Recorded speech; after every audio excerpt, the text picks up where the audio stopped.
Good evening, friends. Once again, thank you for making time for me to speak to you. Tonight's topic, I want to take out of my book, This Is It. I'm going to speak on this topic, changing of the guards. As an old ex-soldier, as a current police officer, changing of the guard has the meaning where you change shifts. When you finish your 12 hours shift, your 8 hours shift, all depends on how many hours you are working and how many people or groups are involved in this process. Then you hand over to a new group. Now that process is called changing of the guards. I would like to speak on the word change. Now the word change is defined as an act or process through which something becomes different. Now the definition of metamorphosis when it comes to animals, it's a change of the form or a nature, they said, of a thing or a person into a complete different one. So something is happening with you, in you, and with the environment around you. Now the word change, the synonym of the word change is alter, make different, convert, redesign, modify. Just to give you a bit clarity on that word, on that phrase, changing of the guards. Because one night in August 2010, I woke up and the Lord said to me, spoke to me about this phrase, saying changing of the guards. 31st of August 2010, as I woke up from bed, the Lord said to me, tomorrow, it will start tomorrow, changing of the guards will start tomorrow. That is now the 1st September 2010. That morning when I got out of bed, went to work, I was working in Cape Town at our police provincial office, media center.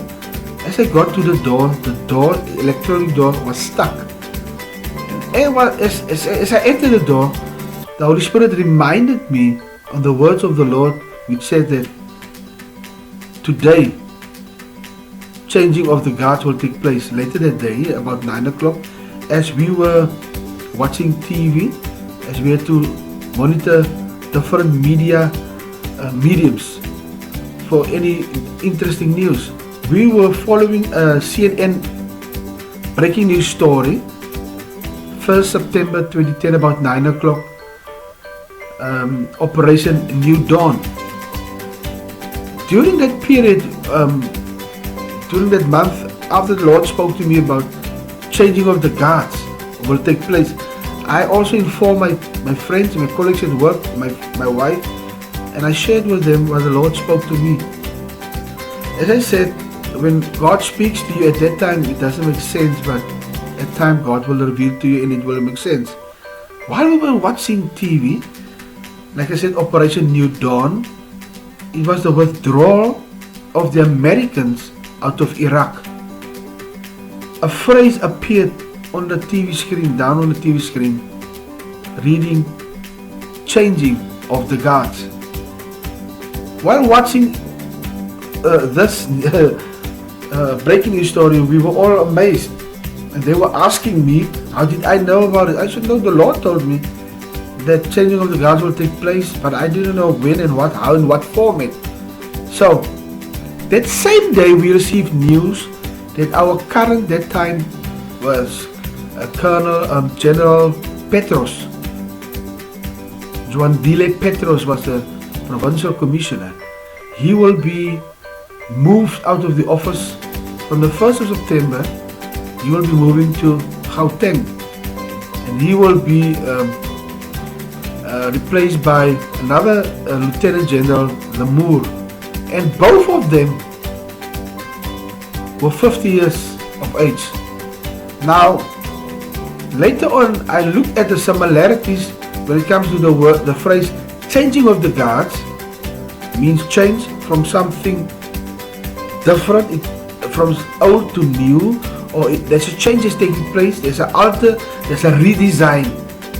And I also looked into the number 50, because both were 50 years of age. 50 means Pentecost.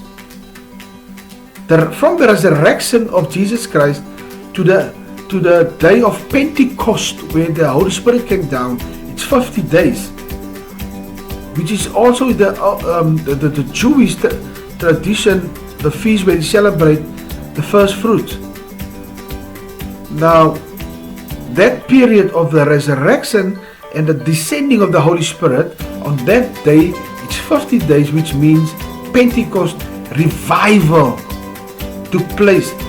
And when you take the word Operation New Dawn means rebirth, revival, and awakening.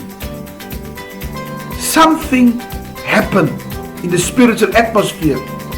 As God spoke to me, He told me that change will start on the 1st of September 2010. We are now, currently it is the 6th of May 2020. It's about 10 years now where the change happened. And over this past few years, between 2010 and 2020, I have seen, you have seen a lot of leadership changing when it comes to presidents, when it comes to business, when it comes to church leadership.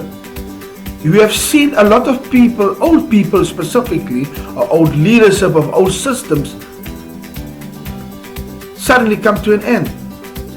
And the new leader rises, or a new system. Things happen suddenly and quickly. And last year, November, the Lord said to me that 2020 is the year of action. I was waiting for that, and when to see what is this year of action, because the Lord spoke to me previously about the prophetic word that will come into fulfillment, meaning into action. And what I have seen, the impact that the coronavirus was making on all spheres of life, irrespective of your age, your culture, your language, your belief system, religious wise, or you don't believe in God or a God, you don't believe in the Son of Jesus Christ, or you believe whatever belief system you have, coronavirus has an impact on it. Stop your celebration of smoking, celebration of drinking alcohol, going to church. It had an impact on all of these things. So change took place. What are we expecting to happen out of this? We are now on the borderline where you must choose. The only thing that you can choose between now and the then is life or death, Christ or the Antichrist, because something is going to happen. Which God are you going to call on in this time of change? Change will always be there, and it will continue, because God is in control of change. Change will not wait for you. You will only abort change, like a woman who's pregnant. And when you go against the natural rules of life, you abort, abortion will take place. You will end life, because God is a life giver. So you want to take God's position to end life if you abort this mission. Like I said, to move from one condition to another. Romans 8 verse 19 put it nicely that the earth awaits in great expectation for the revealing of the true sons. I will also add, and daughters. Those who through this process of testing and trials will stand everything and trust God, follow His Son, Jesus Christ, and listen to the advocate of the Holy Spirit what we have to do and must do in these times of trouble. So my family and friends, if you are a true Christian, life or death lies before you, and you need to make this decision. Am I going to accept this change? Because it comes from God. Many people, through this coronavirus, they focus on man-made issues. But I can assure you, God is in control of everything. At times we don't understand how God works. But He who is a God, everything good comes from Him. He is in control of everything. And the God of this world, He knows, which is Satan, his days are numbered. And there is a new God on the block, saying a new kid on the block, Jesus Christ is coming back. And He's going to take dominion over this world. He's going to construct His kingdom. And we are part of His kingdom builders. So be strong. And I hope this short word encourages you. Take care. Shalom.